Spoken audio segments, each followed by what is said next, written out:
मुख्यमंत्री योगी आदित्यनाथ ने शाहजहांपुर में हुए सड़क हादसे का लिया संज्ञान। मृतकों के परिजनों के प्रति संवेदना व्यक्त की। मौके पर राहत कार्य तेज करने के दिए निर्देश।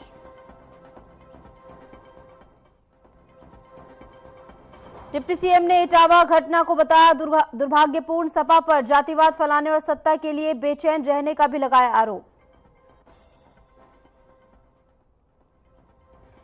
देश भर में जगन्नाथ रथ यात्रा की धूम। भगवान जगन्नाथ की 250 साल पुरानी रथ यात्रा का भव्य आयोजन शुरू। भगवान के स्वागत में श्रद्धालुओं का उमड़ा सैलाब।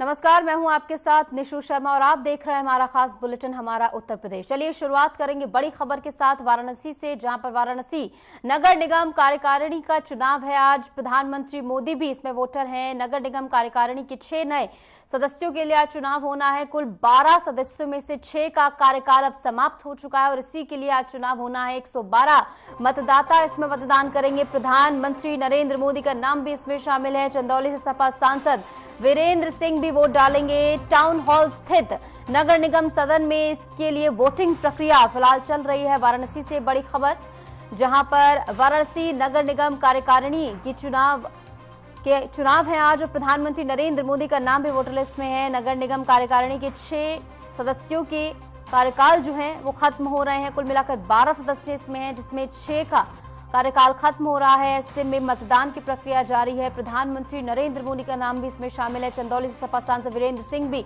वोट डालेंगे। टाउन हॉल स्थित नगर निगम सदन में फिलहाल वोटिंग प्रक्रिया चल रही है।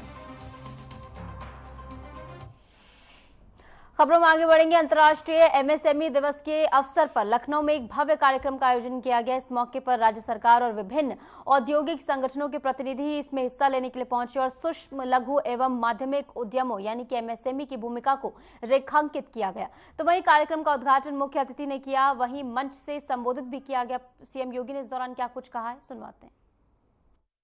मुझे प्रसन्नता है कि आज एमएसएमई डे के अवसर पर उत्तर प्रदेश अपनी इस पुरातन पहचान को अपनी विरासत के साथ जोड़ करके आदरणीय प्रधानमंत्री मोदी जी के विकसित भारत की परिकल्पना को एक आधार प्रदान कर रहा है। पिछले 8 वर्ष में उत्तर प्रदेश की डबल इंजन की सरकार ने हर एक क्षेत्र में कुछ नया किया है। लीक से हट करके कुछ नयापन करने का प्रयास किया है। उसकी एक झलक अभी यहां मंच के माध्यम से आपको देखने को मिली और प्रदेश के परसेप्शन में आया हुआ बदलाव ये इसी का परिणाम है। याद करिए 2017 के पहले का उत्तर प्रदेश दंगों के रूप में, माफिया गिरोहों के रूप में, बेटी और व्यापारी के लिए सबसे असुरक्षित प्रदेश के रूप में जाना जाता था। पिछली सरकारों की उपलब्धि क्या है? जातीय संघर्ष करवा करके परिवारवाद के नाम पर एक जनपद एक माफिया देने, यही उनकी पिछली सरकारों की उपलब्धि रही है, जिसके कारण उत्तर प्रदेश के नौजवानों के सामने, उत्तर प्रदेश के नागरिकों के सामने पहचान का संकट खड़ा हुआ था। और आज उत्तर प्रदेश की विरासत पर गौरव की अनुभूति करने के लिए पहचान के संकट से डबल इंजन की सरकार ने आपको उभार करके 1 डिस्ट्रिक्ट 1 प्रोडक्ट दे करके उत्तर प्रदेश को उसकी विरासत से जोड़ने का काम किया है। याद करिए 24 जनवरी 1950 नोटिफिकेशन जारी होते उत्तर प्रदेश नाम की, लेकिन कभी भी आयोजन नहीं हुआ, क्योंकि पिछली सरकारों को जातीय संघर्ष कराने से और जातीय संघर्ष के आधार पर प्रदेश को पहचान के संकट से गुजारने में उन लोगों को फुर्सत ही नहीं थी। वे अपने परिवार के लिए करते थे, उन्हें प्रदेश से मतलब नहीं था। परिणाम क्या था? इस भीषण संकट के दौर से हम गुजर रहे थे कि उत्तर प्रदेश के नाम पर धर्मशाला तो दूर, होटलों में भी रूम नहीं मिल पाते थे। पैसा देकर के भी लोगों को रूम नहीं मिल पाते थे। पहचान के संकट के दौर से गुजर रहे उत्तर प्रदेश को एक नई पहचान दिलाने के लिए आदरणीय प्रधानमंत्री जी की प्रेरणा से हमने परंपरागत उद्यम को एक पहचान दी और वह थी वन डिस्ट्रिक्ट वन प्रोडक्ट की। आज मुझे प्रसन्नता है कि वन डिस्ट्रिक्ट वन प्रोडक्ट के साथ हम लोगों ने अनेक अन्य योजनाएं चलाई, जिसमें वन डिस्ट्रिक्ट वन प्रोडक्ट के आधार पर सभी 75 जनपदों की उनकी अपनी एक यूनिक प्रोडक्ट हो, उसको हम तकनीक के साथ में, उसे हम मार्केट के साथ में, उसके हम पैकेजिंग के साथ में, उसको हम डिजाइनिंग के साथ में जोड़ सकें। ये सभी कार्य हम लोगों ने करने के बाद अब उसे एक्सपोर्ट के साथ जोड़ने का काम कर रहे हैं। ये जो 96 लाख एमएसएमई यूनिट यूपी के अंदर आज कार्यरत हैं और इसमें लगभग 2 करोड़ लोग जो कार्य कर रहे हैं, आखिर ये यूपी का ही था। 17 के पहले की सरकारें क्या कर रही थी? क्यों उस समय एमएसएमई उद्यम बंद हो गया था? मुझे पिछले दिनों भदोई जाने का अवसर प्राप्त हुआ। याद करिए, भदोई का कारपेट ये बंदे के कगार पर था। अब और तब की स्थिति थी। आज भदोई 12,000 से लेकर 14,000 करोड़ रुपए का कारपेट एक्सपोर्ट कर रहा है। देश के अंदर जो कारपेट एक्सपोर्ट होता है उनमें अकेले उत्तर प्रदेश 60% का शेयर उत्तर प्रदेश की है, और उत्तर प्रदेश का जितना कारपेट यहां से एक्सपोर्ट हो रहा है उसमें अकेले 60% भदोई का योगदान उसमें है। छोटा सा जिला है। मुरादाबाद को देखें, वहां का ब्रास आइटम, आप कन्नौज को देखें, वहां का इत्र, आप फिरोजाबाद को देखें, वहां की ग्लास के आइटम, आप अलीगढ़ को जाइए, वहां के हार्डवेयर, आप लखनऊ की चिकनकारी, अमरोहा का ढोलक, पीलीभीत की बांसुरी, हर एक जनपद में कुछ ना कुछ उत्पाद है और आज उसको एक प्लेटफॉर्म मिला है।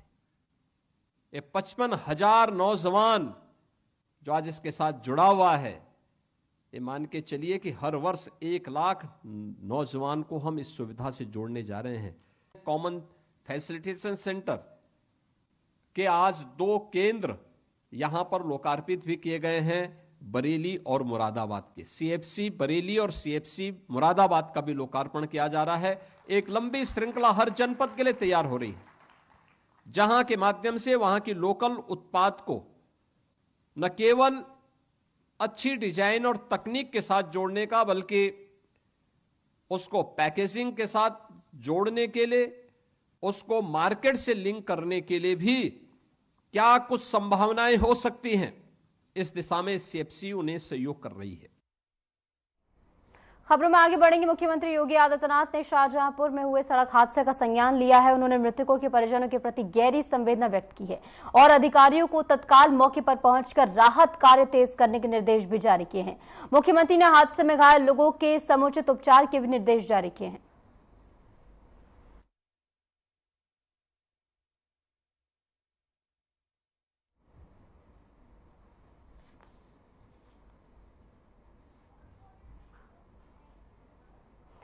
सीएम योगी आदित्यनाथ ने हादसे का संज्ञान लिया है।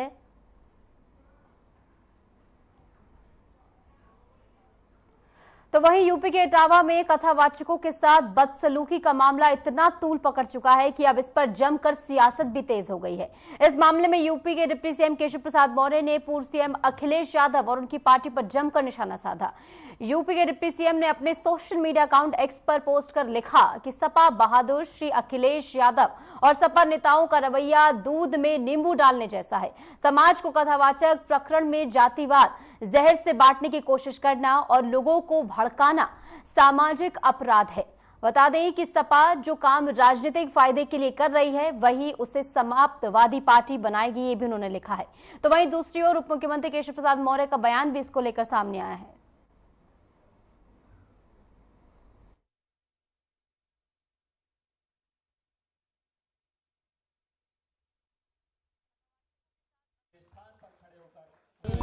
मॉक पार्लियामेंट का आयोजन किया गया है, जिसमें कानपुर बुंदेलखंड क्षेत्र के उद्घाटन कार्यक्रम में मुझे आने का मौका मिला। आज से 50 साल पहले कांग्रेस ने इस देश में आपातकाल को थोपने का काम किया था और कांग्रेस को छोड़ करके संपूर्ण विपक्ष आपातकाल के खिलाफ लड़ाई लड़ा, जेल गया और लंबे संघर्ष से 21 महीने के संघर्ष के बाद इस देश को आपातकाल से मुक्ति मिली थी। आज भारतीय जनता पार्टी लोकतंत्र की मजबूती के लिए, युवाओं में जागरूकता पैदा करने के लिए एक मॉक पार्लियामेंट का ये आयोजन है और उस मॉक पार्लियामेंट के माध्यम से एक बड़ा संदेश देश में जाए।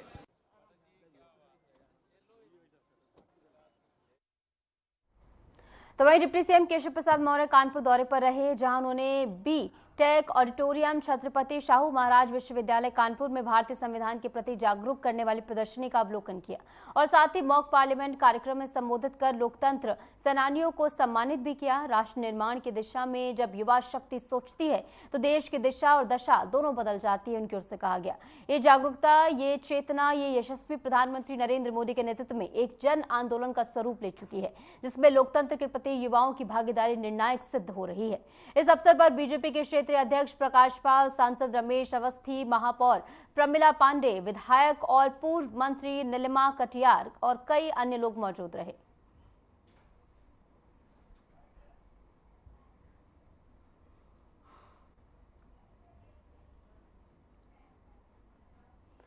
और इस बीच मऊ से एक बड़ी खबर आ रही है, आपको बता दें अब्बास अंसारी की विधायकी मामले में बड़ा अपडेट सामने आया है। अब सीडी को लेकर नया पेच फंसता हुआ नजर आ रहा है। हेट स्पीच मामले में विधायकी रद्द हुई थी, विधायकी बचाने के लिए याचिका दाखिल की गई थी। 30 जून को अगली सुनवाई होगी, ये कहा गया है। सरकारी वकीलों के जवाबों में विरोधाभास देखने को मिल रहा है। अधिवक्ता दारोगा सिंह का बयान सामने आया है। सीडी की प्रामाणिकता को लेकर यहां पर सवाल उठते हुए नजर आ रहे हैं और कोर्ट परिसर में इसकी जानकारी भी दी गई है। तो कुल मिलाकर मुश्किलें कहीं ना कहीं या बढ़ती हुई यहाँ पर विधायकी को लेकर नजर आ रही हैं। हालांकि विधायकी जो है पहले ही रद्द कर दी गई है, लेकिन विधायकी बचाने के लिए याचिका दाखिल की गई थी कोर्ट परिसर में। फिलहाल ये जानकारी दी गई है और सीडी को लेकर यहाँ पर जो है मुश्किलें बढ़ती हुई नजर आ सकती हैं। सीडी को लेकर पेच जो है यहाँ पर फंसता हुआ नजर आ रहा है और अब जो ये पेच फंसा है इसमें अगली सुनवाई जो है 30 जून को होगी, ये बताया गया है। विधायकी तो हालांकि जा चुकी है, लेकिन इसे बचाए रखने के लिए जो याचिका दाखिल हुई है उसमें भी कहीं ना कहीं अब्बास अंसारी की मुश्किलें अब बढ़ती हुई नजर आ रही हैं। और अब सीडी को लेकर ये पेच फंसता हुआ यहाँ पर नजर आ रहा है। हालांकि अगली सुनवाई जो है 30 जून को होनी है।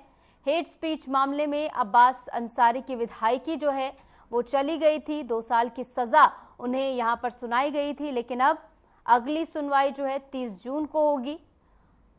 और अब बताया ये जा रहा है, उनकी विधायकी से जुड़ा एक बड़ा अपडेट है कि सीडी को लेकर पेच फंसता हुआ इस पूरे मामले में नजर आ रहा है। लेकिन अब देखना होगा 30 जून को जब अगली सुनवाई होगी तो उसमें क्या कुछ महत्वपूर्ण बातें सामने आती हैं। और इस बीच लखनऊ से एक बड़ी खबर आपको बता दें, पुराने लखनऊ में बिजली चोरी पर बड़ी कार्रवाई हुई है। मध्यांचल जोन में विशेष चेकिंग अभियान चलाया गया। पुराने लखनऊ के बाग गाची में ये छापेमारी हुई है। बंजारी टोला सराय मालिखा में भी छापा मारा गया है। तंबाकू मंडी तोप दरवाजा इलाके में भी छापेमारी की गई है। 9 बिजली चोरों के खिलाफ यहां पर मुकदमा भी दर्ज हुआ है। सुबह सुबह ये अभियान शुरू हुआ था। मौके पर अधिकारियों की टीम पहुंची और भारी पुलिस बल की मौजूदगी में यहां पर कार्रवाई की गई है। बंजारी टोला सराय मालिखा में छापा मारा गया है। तंबाकू मंडी में भी छापेमार कार्रवाई यहां पर की गई है। पुराने लखनऊ में बिजली चोरी पर यह बड़ी कार्रवाई की गई है। मध्यांचल जोन में विशेष चेकिंग अभियान चलाया गया। सुबह सुबह तड़के ही अधिकारी जो है मौके पर पहुंचे और इस अभियान की शुरुआत की गई। पुलिस बल भी हालांकि वहां पर मौजूद रहा। मुजफ्फरनगर में तैनात सदर एसडीएम निकिता शर्मा पर भ्रष्टाचार और भू माफियाओं से मिली भगत के गंभीर आरोप लगे हैं। राज्य के कैबिनेट मंत्री अनिल कुमार ने खुद इस मामले में मुख्यमंत्री योगी आदित्यनाथ से शिकायत की है। मंत्री का आरोप है कि एसडीएम का रवैया जनता के प्रति उदासीन और अपमानजनक है। साथ ही उन्होंने दावा किया है कि अधिकारी अवैध प्लॉटिंग और जमीन के गोरख धंधों में शामिल लोगों को संरक्षण भी दे रही हैं। अब सबकी नजरें इस बात पर टिकी हैं कि मुख्यमंत्री कार्यालय इस पर क्या कार्रवाई करता है और मंत्री ने इसकी जानकारी जो है सीएम योगी आदित्यनाथ को दी है। भूमाफियाओं से मिली भगत के आरोप भी यहां पर एसडीएम पर लगते हुए नजर आ रहे हैं। निकिता शर्मा इनका नाम बताया जा रहा है। प्रयागराज में टीजीटी पीजीटी परीक्षा की तिथि को लेकर प्रतियोगी अभ्यर्थियों का उत्तर प्रदेश शिक्षा सेवा चयन आयोग एलनगंज कार्यालय के सामने जोरदार प्रदर्शन हुआ है और लगातार जारी है। अभ्यर्थियों की मांग है कि परीक्षा की तिथि को लेकर जल्द से जल्द स्पष्ट ऐलान किया जाए। छात्रों का कहना है कि परीक्षा तिथि पहले ही 3 बार टल चुकी है, पोस्टपोन हो चुकी है, जिससे उनकी तैयारी और मानसिक स्थिति पर गहरा असर पड़ रहा है। बार बार की जा रही तारीखों में बदलाव के चलते प्रतियोगी जो है सुनिश्चित शेड्यूल की मांग यहां पर कर रहे हैं और क्योंकि पहले ही कई बार परीक्षा की तिथि जो है वो टाल दी गई है और पोस्टपोन इन तारीखों को किया गया है, जिसके चलते मानसिक रूप से जो छात्र हैं वो परेशान हो रहे हैं क्योंकि बार बार जो वो तैयारी कर रहे हैं इसके बावजूद तारीखें जो हैं वो पोस्टपोन हो रही हैं। तारीखों में बदलाव से प्रतियोगी अभ्यर्थी अब सुनिश्चित शेड्यूल की मांग कर रहे हैं कि फाइनल डेट शीट इसको लेकर जो है जारी की जाए। लखनऊ में मुहर्रम को लेकर सुरक्षा व्यवस्था पूरी कर ली गई है। जॉइंट सीपी बबलू कुमार ने बताया है कि आयोजकों के साथ बैठक कर जरूरी निर्देश दिए गए हैं। पुराना लखनऊ क्षेत्र को 5 जोन और 18 सेक्टर में विभाजित किया गया है ताकि किसी भी स्थिति से तुरंत निपटा जा सके। कानून व्यवस्था बनाए रखने के लिए भारी पुलिस बल वहां पर तैनात किया गया है।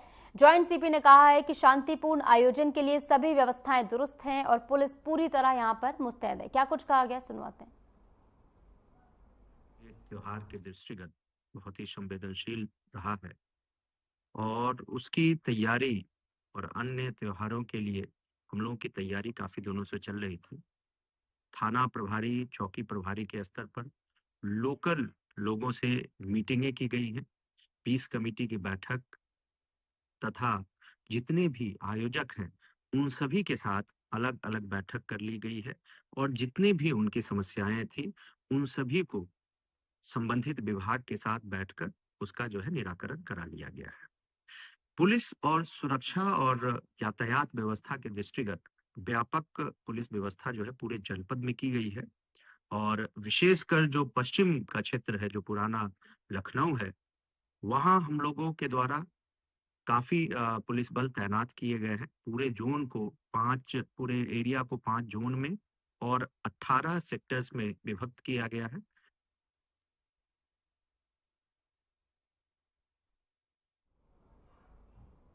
अंबेडकर नगर में मुहर्रम के त्योहार को शांतिपूर्ण तरीके से संपन्न कराने के लिए प्रशासन ने कमर कस ली है। एसपी केशव कुमार ने बताया कि सभी थानों पर एसडीएम और सीओ के साथ पीस कमेटी की बैठक पूरी हो चुकी है। जिले में 1748 ताजिया स्थापित किए जाएंगे।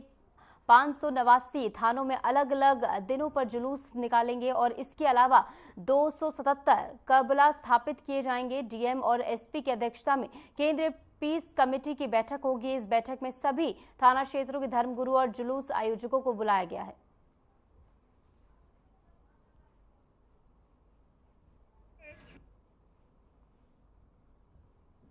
मुहर्रम को लेकर जो है तैयारी हर थाने में जो है लगभग कंप्लीट हो चुकी है। हर थाना स्तर पे सीओ और एसडीएम के द्वारा पीस कमेटी की मीटिंग की जा चुकी है। हमारे जनपद में 1748 ताजिए जो हैं वो स्थापित होंगे, जिनमें 589 जो हैं वो अलग-अलग थाना क्षेत्रों में कुल जुलूस जो मुहर्रम के रहेंगे, जो अलग-अलग दिन होते हैं, वो कुल संख्या 589 रहेगी और करबला की जो संख्या है वो 277 रहेगी।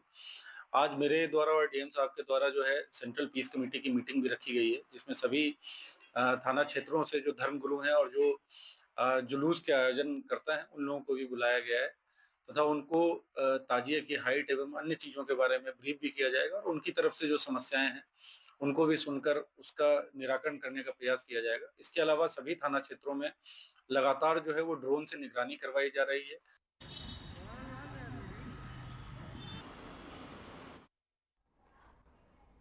रायबरेली के लालगंज कोतवाली क्षेत्र के बसंतपुर कोठैया गांव में दबंगों द्वारा पीड़ित और उसके भाई के साथ की गई मारपीट के मामले में कार्रवाई न होने पर ग्रामीणों ने एसपी कार्यालय के बाहर जोरदार प्रदर्शन किया है। प्रदर्शनकारियों का आरोप है कि घटना के कई दिन बीतने के बाद भी स्थानीय पुलिस ने आरोपियों की गिरफ्तारी नहीं की, जिससे इलाके में रोष व्याप्त है। ग्रामीणों का कहना है कि पीड़ित पक्ष की शिकायत के बावजूद पुलिस ने कोई ठोस कार्रवाई अब तक नहीं की है, जिससे दबंगों के हौसले और ज्यादा बुलंद हैं। प्रदर्शन के बाद एसपी ने पीड़ितों को निष्पक्ष जांच और जल्द न्याय का भरोसा दिया है।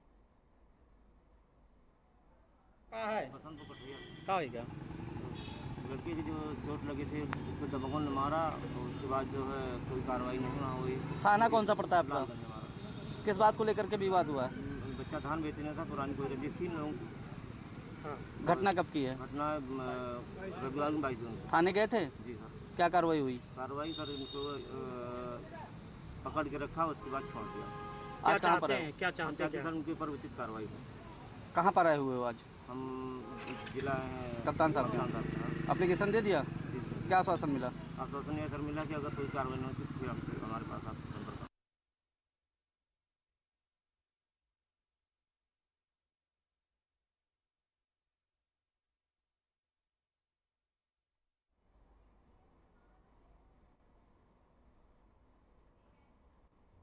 खबरों में आगे बढ़ेंगे। उन्नाव जिले में परिषदीय विद्यालयों की संख्या में बदलाव होने जा रहा है। शासन के निर्देश पर 30 या उससे कम छात्र संख्या वाले 336 स्कूलों की पहचान कर ली गई। इन स्कूलों का विलय किया जाएगा। सबसे ज्यादा स्कूल सुबेरपुर और बीघापुर ब्लॉक में है। बेसिक शिक्षा अधिकारी संगीता सिंह ने खंड शिक्षा अधिकारियों को निर्देश दिए हैं। उन्होंने कहा है कि विलय से पहले ग्राम पंचायत, विद्यालय प्रबंधन समिति और अभिभावकों से सहमति ली जाए। पहले ये सीमा 50 छात्रों की थी, जिससे अब घटाकर 30 कर दिया गया है। इस कदम का उद्देश्य परिषदीय विद्यालयों में उपलब्ध संसाधनों का बेहतर उपयोग करना है।